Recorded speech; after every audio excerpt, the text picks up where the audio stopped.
नमस्कार, प्रणाम, हर हर महादेव। आप सब कैसे हैं? आई होप आप सब बढ़िया होंगे। दोस्तों, खेसारी लाल यादव का एक सॉन्ग आ रहा है, जिस सॉन्ग का पोस्टर आप लोग देख लिए होंगे। और इस सॉन्ग का नाम है कमर डैमेज। और इस सॉन्ग को लिखे हैं कुंदन प्रीत और म्यूजिक दिए हैं प्रियांशु सिंह। और इस सॉन्ग को कल सुबह में 6 बजे आराध्या फिल्म पर रिलीज किया जाएगा। और इस सॉन्ग का कल इवेंट भी रखा गया है पटना में, तो आप लोग इवेंट में जाइए।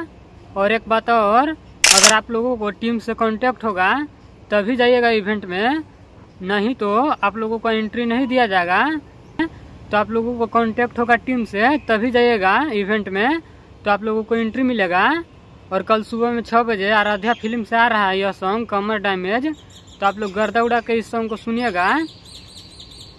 तो इस वीडियो में इतना ही। इस वीडियो के बारे में क्या करना चाहते हैं कमेंट करके जरूर बताएं। और मेरे चैनल पर नए हैं तो चैनल को सब्सक्राइब कर लें, ताकि ऐसे ही हिट मशीन खेसारी लाल यादव से जुड़ी सारी छोटी बड़ी खबरें सबसे पहले देखने के लिए मिले। तो मिलते हैं अगले वीडियो में, तब तक के लिए जय हिंद।